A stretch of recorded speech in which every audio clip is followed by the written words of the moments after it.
नमस्कार। जन टीवी के उत्तराखंड के इस खास बुलेटिन में एक बार फिर से आप सभी का बहुत स्वागत है। मैं हूं आपके साथ प्रियंका तिवारी। खबरों को विस्तार से जानेंगे, लेकिन उससे पहले एक नजर हेडलाइंस पर।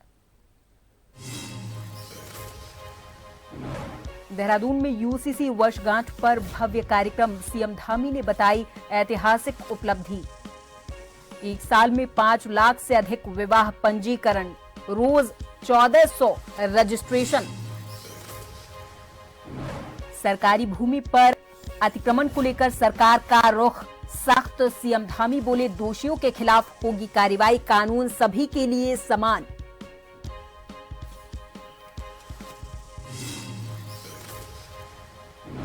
बद्रीनाथ, केदारनाथ समेत 50 मंदिरों में गैर हिंदुओं के बैन की तैयारी, सिख, बौद्ध, जैन पर रोक नहीं, सीएम बोले आस्था को ध्यान में रखते हुए लेंगे निर्णय।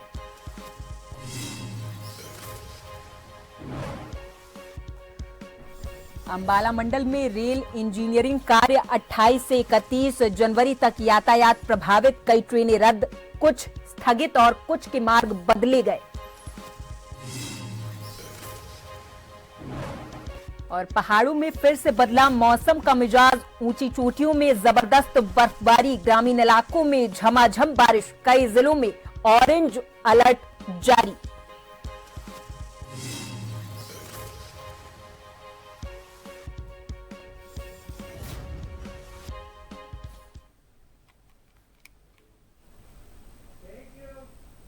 उत्तराखंड में समान नागरिक संहिता के लगे हुए 1 साल पूरा हो गया। इसकी वर्षगांठ बड़ी धूमधाम से मनाई गई। इस मौके पर मुख्यमंत्री धामी ने समान नागरिक संहिता को लेकर के कई बातें कही हैं। इस मौके पर उन्होंने कहा कि जब ये कानून लागू किया गया था तब कुछ लोगों ने अफवाह फैलाने का काम किया था कि लिविंग रिलेशनशिप लागू होने से बाहर के लोग भी यहाँ के मूल निवासी बन जाएंगे। आज मुख्यमंत्री धामी ने यह साफ किया कि लिव इन रिलेशनशिप के लागू होने से कोई भी यहाँ का मूल निवासी नहीं बन पाएगा। मूल निवास या लिव इन रिलेशनशिप का कोई संबंध नहीं है।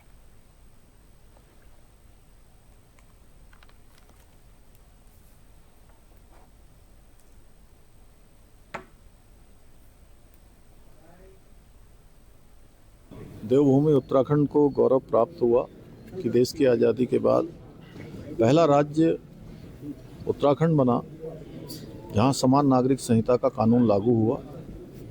आदरणीय प्रधानमंत्री श्री नरेंद्र मोदी जी के नेतृत्व में, उनकी प्रेरणा से हमने प्रदेश के अंदर इसको लागू किया और उत्तराखंड की जनता ने इसके लिए हमको मैंडेट दिया था, अपना आशीर्वाद दिया था और सभी को समानता, समरसता, सभी को समान न्याय, किसी पंथ, किसी जाति, वर्ग, कोई भी हो, सबके लिए एक समान कानून, एक ऐसा कानून था जिसकी प्रतीक्षा देश आज़ादी के बाद से लगातार होती रही और संविधान के अनुच्छेद में भी इसका प्रावधान किया गया था। लेकिन लंबा कालखंड बीत गया, ये कानून लागू नहीं हुआ था। आदरणीय प्रधानमंत्री जी के नेतृत्व में हम उत्तराखंड की विधानसभा के चुनाव में जनता के बीच में गए थे और जनता के समक्ष हमने ये संकल्प और वचन रखा था कि नई सरकार के गठन होते ही हम इस कानून को लागू करेंगे। मॉनसून 2025 के बाद प्रदेश के पहाड़ी और शहरी इलाकों में सड़कों पर गड्ढों की समस्या फिर से सामने आई। गैस, पानी और सीवर लाइनों के लिए बार बार खुदाई से सड़कें दोबारा खराब हो रही। भाजपा के विधायक खजान दास ने इसे गलत बताते हुए विभागों के बीच बेहतर समन्वय की जरूरत पर जोर दिया। वहीं मुख्यमंत्री पुष्कर सिंह धामी ने इस मामले में समीक्षा बैठक कर अधिकारियों को सख्त निर्देश दिए हैं।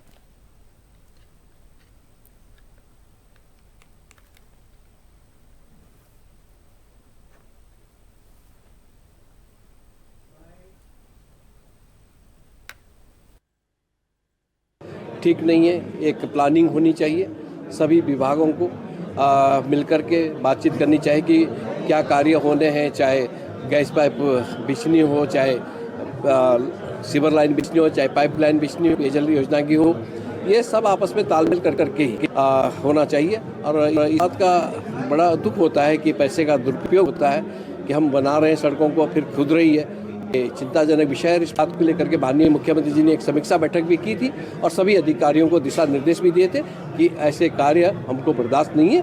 ये पहले ही मान लिया जाए, बरसात का 3-4 महीने थे, 3-4 महीने पहले ही अगर खोद खाद के ठीक कर लेते तो बरसात के बाद हमारी सड़कें जैसे बनी थी अब आज पुनः खुद रही है। ये बहुत ही ऐसा गंभीर विषय है और ये पैसे का दुरुपयोग भी हो रहा है। अल्मोड़ा जिले के विकास खंड सल्ट मुख्यालय में समान नागरिक संहिता यानी कि यूसीसी के 1 वर्ष पूर्ण होने के मौके पर एक गोष्ठी का आयोजन किया गया। गोष्ठी को संबोधित करते हुए उप जिलाधिकारी सल्ट रिंकू बिस्ट ने समान नागरिक संहिता के प्रावधानों की विस्तृत जानकारी दी। उन्होंने बताया कि यूसीसी के तहत विवाह पंजीकरण अनिवार्य किया गया। मार्च 2010 के बाद संपन्न हुए सभी विवाहों का पंजीकरण कराना जरूरी है। साथ ही उन्होंने अधिक से अधिक लोगों से अपने विवाह का पंजीकरण कराने की अपील भी की है।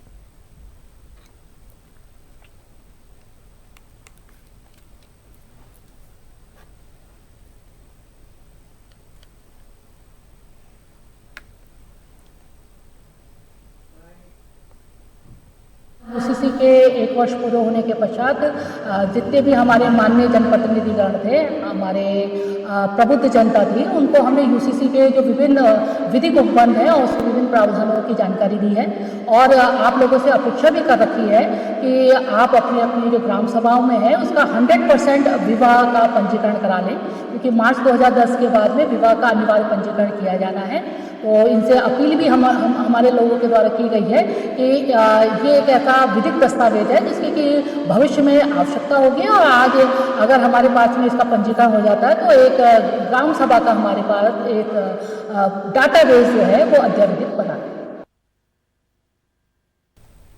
आज समान नागरिक संहिता यानी कि यूसीसी को 1 वर्ष पूरा हो गया। यूसीसी पंजीकरण में मुख्यमंत्री का जिला चंपावत पूरे प्रदेश में पहले स्थान पर रहा है, जिसके लिए आज देहरादून में हुए कार्यक्रम में मुख्यमंत्री धामी ने चंपावत जिले के प्रतिनिधि के तौर पर पहुंचे मुख्य विकास अधिकारी डॉक्टर GS खाती को सम्मानित किया है और बेहतर कार्य करने के लिए जिलाधिकारी चंपावत मनीष कुमार को बधाइयां दी हैं।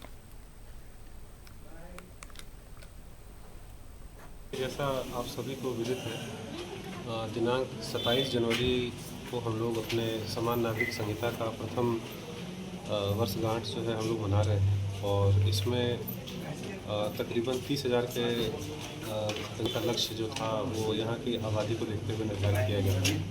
इसमें तकरीबन 25,000 से ज़्यादा हम लोग लक्ष्य को प्राप्त कर चुके हैं। ग्रामीण जो क्षेत्र हैं सभी ग्राम प्रधान जी लोगों के माध्यम से, पंचायती राज विभाग और ग्राम्य विकास विभाग के माध्यम से, ग्राम प्रधान ग्राम पंचायत नायल से मैं जो अभी यहाँ आया था कलेक्ट्रेट में, जो डीएम साहब के यहाँ जो हमें पुरस्कार प्रमाणित किया गया है। हमें इस यूसीसी रजिस्ट्रेशन के बारे में जो बताया समझाया गया था पहले, उसमें हमने काफ़ी अच्छा कार्य कर रखा है, तो उसके ऊपर हमें डीएम साहब द्वारा हमें प्रमाणित किया गया, एक पुरस्कार दिया गया है सभी लोगों को, प्रधानों को। तो हम सभी ग्राम प्रधानों को कहते हैं कि आप लोग भी ऐसे ही अपना वो रजिस्ट्रेशन यूसीसी रजिस्ट्रेशन 100% करवाएं। हमने जो 100% करवाया था तो हमने उसमें जो प्रतिभाग किया है, हमें उसके बावजूद हमें ये पुरस्कार दिया गया है। हम डीएम साहब का बहुत बहुत धन्यवाद करते हैं। पिछले 4 दिनों से लगातार बैंक बंद होने से व्यापारियों और जनता को कई दिक्कतों का सामना करना पड़ा। लोगों को आज मंगलवार को बैंक खुलने की उम्मीद थी। दूर दूर से क्षेत्र से लोग सुबह ही बैंक में अपने कामकाज निपटाने लोहाघाट पहुंचे, लेकिन यहां आकर लोगों को पता चला कि आज बैंकों की हड़ताल है, जिस कारण लोग मायूस होकर वापस घरों को लौट गए। इससे कई लोगों को दिक्कतें उठानी पड़ी हैं।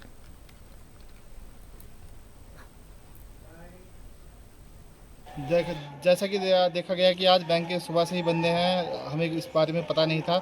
हमने लालाओं से कहा था कि 2 दिन की छुट्टी है, हम मंगल तक आपकी पेमेंट कर देंगे, और पेमेंट हम कर नहीं पाए आज किसी कारण, क्योंकि बैंक बंद है। और लाला हमसे कह रहे हैं कि हमने पेमेंट नहीं करी और हमारे पास इतना पैसा है नहीं कि जो हम उनको भेज पाएँ।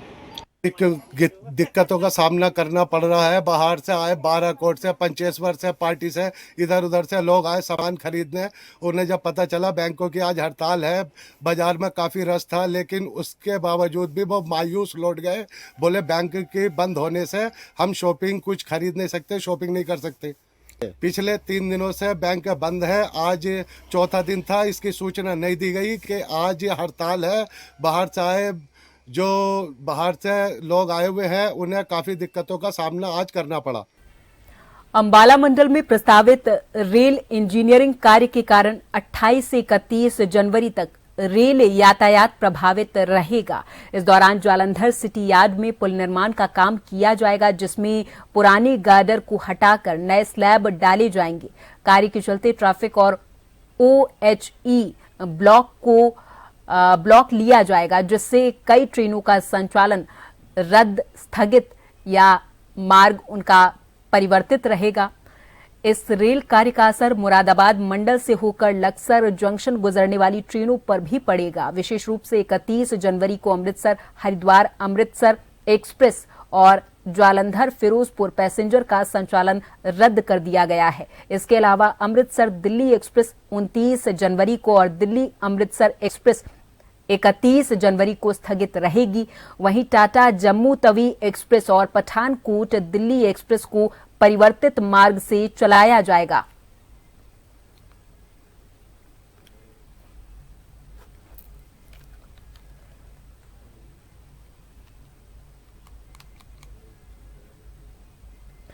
चंपावत जिले के सुखी ढांग के पास पर्यटकों का एक वाहन गहरी खाई में गिर गया, जिसमें 7 लोग घायल हुए। हादसा 26 जनवरी की रात करीब 11:30 बजे हुआ है, जब सीतापुर यूपी से मुनस्यारी जा रही XUV अनियंत्रित हो गई। सूचना मिलने पर पुलिस मौके पर पहुंची। रेस्क्यू कर सभी घायलों को खाई से निकालकर एम्बुलेंस से टनकपुर भेजा गया। सभी घायलों की हालत खतरे से बाहर बताई जा रही है।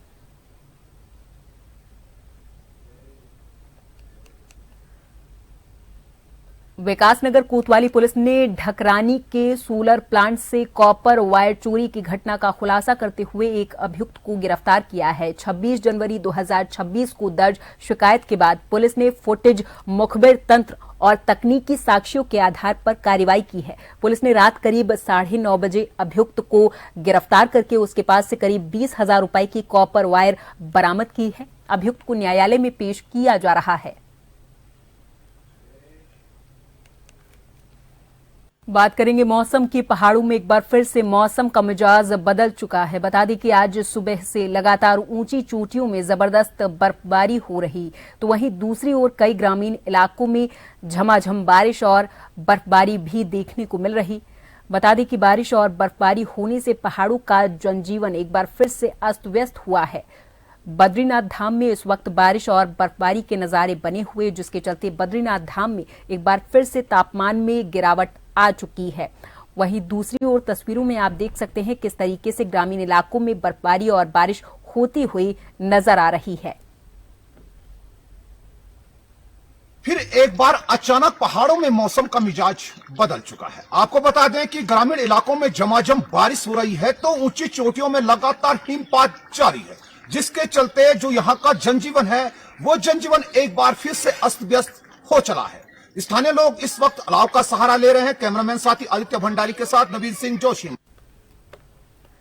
उत्तराखंड में एक बार फिर से मौसम ने करवट बदल ली है। प्रदेश के कई इलाकों में बारिश और ऊंचाई वाले क्षेत्रों में बर्फबारी की संभावना को देखते हुए मौसम विभाग सतर्क हो गया है। मौसम वैज्ञानिक डॉक्टर CS तोमर के अनुसार आज के लिए हल्की से मध्यम बारिश का अनुमान है, जबकि कुछ स्थानों पर भारी वर्षा और स्नोफॉल भी हो सकता है। खासतौर पर 2500 मीटर से अधिक ऊंचाई वाले क्षेत्रों में मौसम सक्रिय हो चुका है और कई जगह बर्फबारी शुरू होने की रिपोर्ट भी मिली है। मैदानी जिलों जैसे हरिद्वार, देहरादून और ऊधम सिंह नगर में दोपहर के बाद मौसम गतिविधियां बढ़ने की संभावना है। वहीं उत्तरकाशी, रुद्रप्रयाग, चमोली, पिथौरागढ़ और बागेश्वर के ऊंचाई वाले इलाकों के लिए ऑरेंज अलर्ट जारी किया गया। पश्चिमी विक्षोभ के असर से 40 से 50 किलोमीटर प्रति घंटे की रफ्तार से तेज हवाएं चलने की भी आशंका है। अभी आज के लिए हमने जो है हल्की से मध्यम दर्जे की बारिश का अनुमान लगाया है और कुछ जगहों पे जो है भारी वर्षा का और स्नोफॉल का भी अनुमान लगाया है, जैसे हमें 2500 मीटर से ऊंचाई वाले इलाकों में खासतौर से। तो सिस्टम अभी जो है कुछ इलाकों में हायर रिचेज में, जैसे हमको भी अभी रिपोर्ट मिला है कि हायर रिचेज में तो कुछ जगह शुरू होगी बर्फबारी भी और बारिश भी, लेकिन प्लेन्स वाले जो हमारे नीचे के जिले हैं, खासतौर से हरिद्वार, देहरादून, उधम सिंह नगर जैसे जिले और पौड़ी वाले, तो वहाँ पे एक्टिविटी अभी नहीं हुई है, लेकिन ये आफ्टरनून तक ये एक्टिविटी शुरू हो जाएगी जैसा उम्मीद बन रहा है। उसके बाद ये एक्टिविटी धीरे धीरे कल कम हो जाएगा। कल थोड़ा सा कुमाऊं वाले क्षेत्रों में हो सकता है तो कुछ इलाकों में हमारे को जो है मध्यम दर्जे की बारिश मिले, अदरवाइज ये हल्की बारिश ही देखने को मिल सकता है। श्री बद्रीनाथ केदारनाथ मंदिर समिति के अंतर्गत आने वाले मंदिरों में गैर हिंदुओं के प्रवेश को लेकर बहस तेज हो गई, क्योंकि समिति ने ये कहा कि मंदिर पर्यटन स्थल नहीं बल्कि और प्रवेश करना नागरिक अधिकारों का मामला नहीं। बद्रीनाथ केदारनाथ मंदिर समिति के अध्यक्ष हेमंत द्विवेदी ने बताया कि केदारनाथ और बद्रीनाथ धाम शंकराचार्य के द्वारा स्थापित वैदिक परंपरा पर आधारित हैं। वहीं कांग्रेस ने बीजेपी पर तंज कसा है, सुनाएंगे। केदारनाथ और बद्रीनाथ जो धाम है, यहाँ पर शंकराचार्य द्वारा स्थापित एक वैदिक परंपरा का केंद्र है। यहाँ की पूजा पद्धति जो विशुद्ध वैदिक शिक्षा संन्यास पर आधारित है। इतिहास में ये धाम जो है कि मोक्ष परंपराओं से जुड़ा है। विदेशी या गैर स्थापना या गैर हिंदू का प्रवेश यहाँ पर कभी भी नहीं रहा है, उसका प्रचलन नहीं रहा है। पुरोहित व्यवस्था दीक्षा संप्रदाय पर आधारित है। यह कोई नया नियम नहीं है, सदियों पुरानी परंपरा का एक औपचारिक पालन है। और मैं समझता हूँ इसमें सभी हमारे जो तीर्थ पुरोहित हैं, जो हमारे सभी धर्माधिकारी हैं, वहाँ के जो स्टेक होल्डर हैं, चाहे वो यमुनोत्री हो, गंगोत्री हो, हमारे डिमरी पंचायत के हमारे केंद्रीय अध्यक्ष हों, केदार सभा के हमारे अध्यक्ष हों, केदार सभा को हो, सभी ने इसका स्वागत किया है। ये किसी धर्म का विरोध का विषय नहीं है। ये प्रश्न केवल है कि क्या इतिहास में परंपराओं पर जो आस्था रखता है व्यक्ति, जो परंपराओं पर जो है कि आस्था रखता है या नहीं रखता है। मस्जिद में नमाज करने की अपनी शर्तें हैं, चर्च में संस्कार की सीमा है। हर धर्म में अपनी पवित्रता और अनुशासन तय करने का अधिकार है। मैं तो उस हिंदू धर्म को जानता हूँ, सनातन को जानता हूँ, जो उदार है, जो सहिष्णु है, सद्भावी है, सबको साथ लेकर के गंगा की तरीके से चलता है। बाकी ये जो भाजपा का पाखंड है, ये पाखंड उनको वो करें, जितना कर सकते हैं, सत्ता उनके हाथ में है, करें। मगर एक बात का जवाब जरूर दें। दुनिया के अंदर मैं दूसरे धर्मों को देखता हूँ आमंत्रित कर रहे हैं और धर्मों के लोगों को अपने धर्म की अच्छाइयों को जानने के लिए, उसके निकट आने के लिए, और हमारे वहाँ प्रतिबंधित कर रहे हैं। और ये तब कर रहे हैं जब अधिकांश मंदिरों को बनाने वाले लोग आज की भी, चाहे वो घर का मंदिर ही क्यों ना हो, उसको बनाने वाले कारीगर जो है गैर हिंदू हैं। बद्रीनाथ केदारनाथ मंदिर समिति के द्वारा गैर हिंदुओं के प्रवेश पर रोक लगाने के निर्णय को अखिल भारतीय अखाड़ा परिषद के अध्यक्ष स्वामी रविंद्र पुरी ने सही ठहराया। उन्होंने कहा कि ऐसे निर्णयों का स्वागत किया जाना चाहिए और धार्मिक मामलों को राजनीतिक मुद्दा नहीं बनाया जाना चाहिए। सुनाएंगे। सरकार का निर्णय तो है नहीं है, लेकिन मंदिर समितियों ने अगर ऐसा अपना विचार व्यक्त किया है तो एक स्वागत होना चाहिए इसका। पर इसमें कुछ चीज़ें सुधार की भी आवश्यकता है। जैसे केदारनाथ में जो खच्चर वाले, घोड़े वाले जो लोग जाते हैं, वो सब अत्यधिक मुस्लिम कम्युनिटी के लोग रहते हैं। तो इसकी व्यवस्था मंदिर समिति को पहले करनी पड़ेगी ताकि आने वाले श्रद्धालुओं को कष्ट ना हो। बाकी देश के जितने बड़े धर्म स्थान हैं वहाँ कोई दूसरे धर्म का लोग नहीं जाते हैं, तो ये प्रवेश पे प्रतिबंध है। खास करके जो मांसाहार करने वाले लोग हैं या इस प्रकार की जो वहाँ कोई गतिविधि है, उसके ऊपर प्रतिबंध अवश्य लगना चाहिए। तो मैं इसका स्वागत करता हूँ। राजनीति में क्या होता है, प्रत्येक व्यक्ति अपने स्तर से राजनीति करता है, लेकिन इन ऐसे धार्मिक मामलों को राजनीति का मुद्दा नहीं बनाना चाहिए। अगर कोई पार्टी इसको बनाती है तो ये दुखद होगा।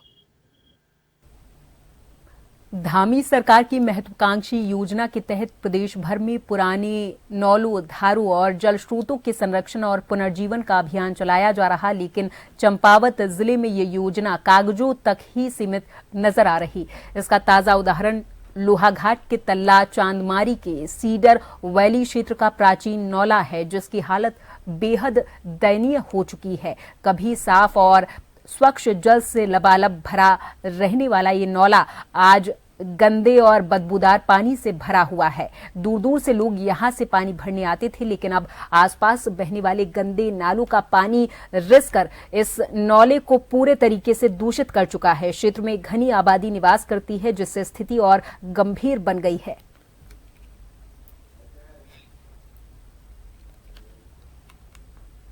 और चलते चलते एक बार फिर नजर हेडलाइंस पर। देहरादून में यूसीसी वर्षगांठ पर भव्य कार्यक्रम। सीएम धामी ने बताई ऐतिहासिक उपलब्धि। एक साल में 5 लाख से अधिक विवाह पंजीकरण, रोज 1400 रजिस्ट्रेशन। सरकारी जमीन पर अतिक्रमण को लेकर सरकार का रुख सख्त। सीएम धामी बोले दोषियों के खिलाफ होगी कार्रवाई, कानून सभी के लिए समान।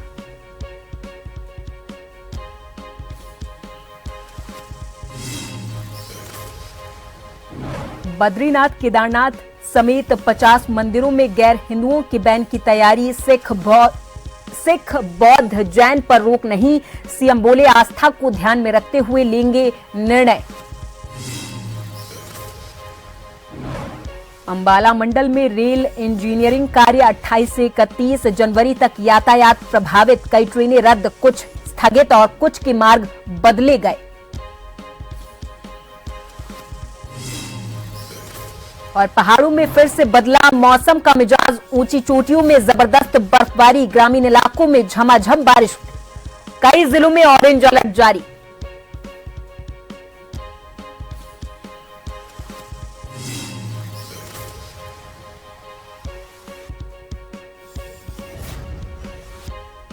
और इसी के साथ इस बुलेटिन में फिलहाल के लिए मेरे साथ बस इतना ही। आप देखते रहे जन टीवी। नमस्कार।